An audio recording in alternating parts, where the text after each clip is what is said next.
Shalom Aleichem, everybody. Hope all is well. The third temple is trending. It is a very hot topic at the moment. The Temple Mount, the third temple, the land of Israel, all these topics are quite popular in the news at the moment. And the reason for this is because this is the purpose of reality. The third temple is the single most, so to speak, location with the single most effect on the consciousness of the world.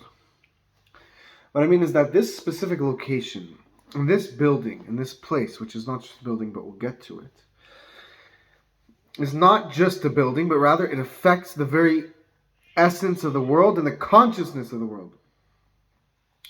The very experience of the human in this world is affected by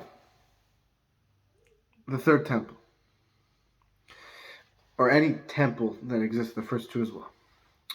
The reason for this is because the third temple is the gateway, the intermediary between heaven and earth.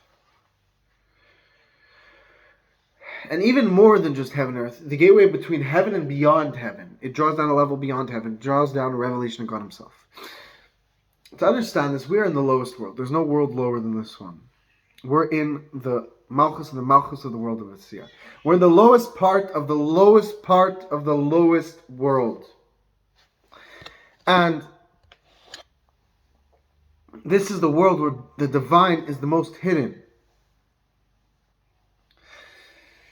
But this is the world that God is most interested in, and this is the world that the whole purpose of creation was for this world, not for the higher worlds, for this world. All the higher worlds are just intermediaries, stages to get to this physical world. And this physical world, which is, there's no world lower than this one, it's physical, will experience the greatest revelation of all. Why? Because this is the world where we have free will, and the Torah, performing the Torah, can only be given to a world where there's physicality and free will. The Torah talks about physical objects. You put on physical tefillin, you give charity with physical money, you make a blessing on physical food. Yeah, they learn Torah in the heavens, the angels and the souls in heaven, but they can't perform the commandments because there's no physicality there. So, yes, at first glance, this physical world is the lowest of worlds because it's physical, but it's the highest. It's from the highest source because it's the world where we can carry out the Torah.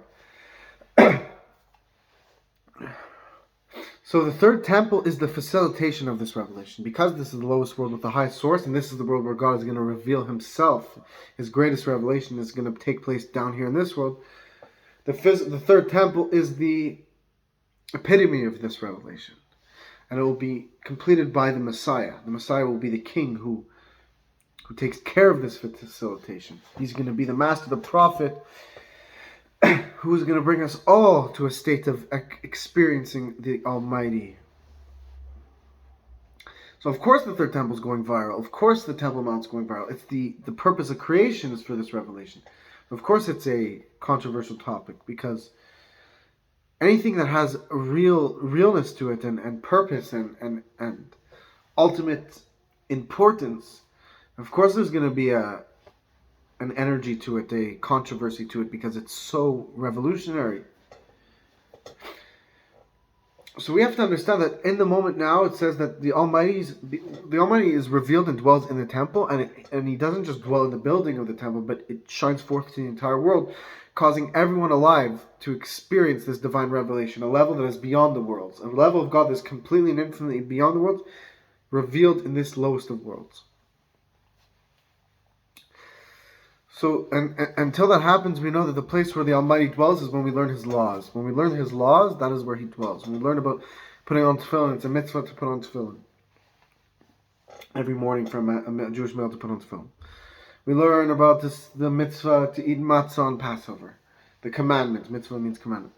When we learn about the Almighty's commandments and laws, he dwells there. Hashem is everywhere, but he is revealed in that location. There's no place devoid of God, but he is revealed. When we say he dwells there, he's revealed to be dwelling in those locations. The Rebbe explains something very, very beautiful that gives us a role in this building of the temples, that when you learn about the laws of building a temple, you literally build a temple. And he brings a proof from this, from the Gemara, which brings a proof from this, from the book of Ezekiel. So, for example, I always give this example, when you learn about the structure of the building, that in the inner location is where the incense is brought, the incense.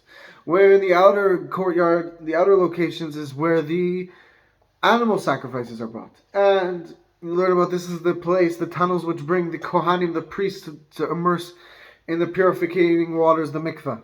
You learn about the structure. You literally learn about a building that existed 2,000 years ago, and even more the first time you learn about these buildings, about the laws and the structure. You are building the building of the third temple in heaven above. But is it going to be built in heaven or down here on earth? And there's two opinions in the Gemara. One opinion says it's going to be built in heaven. The other opinion says it's going to be built on earth. The Rebbe says it's both. It's not a contradiction. It's going to be built partly in heaven and partly here on earth. It's going to be completed here on earth. When you complete the job of something, you're credited to building the entire thing. So let's get excited. Let's get ready. Any pleasure that we've ever experienced, my friends, is nothing compared to what's coming. It is not even considered pleasure in comparison to what we're going to experience. That's what the Tanach said. The third Rebbe Chabad explains that the physical pleasure we know of is not even considered pleasure in comparison to the pleasure we're going to experience in the third temple in the Messianic era. May it happen speedily in our days. May the Almighty build His sanctuary, His temple immediately, and give us our portion in His Torah. Thank you. Please spread this message. Let the whole world become aware of this. Like, comment, share, subscribe. Please donate to the Torah Channel. Any amount you give to us helps us infinitely. You could give to our Patreon, a monthly donation. And know that you are partnering with the publication, the publicizing of God, the Almighty's Torah to the entire world. Thank you so much. God bless you all. Thank you. May we experience this true divine revelation immediately. This divinity will be tangible and experienced throughout the entire world. Thank you so much.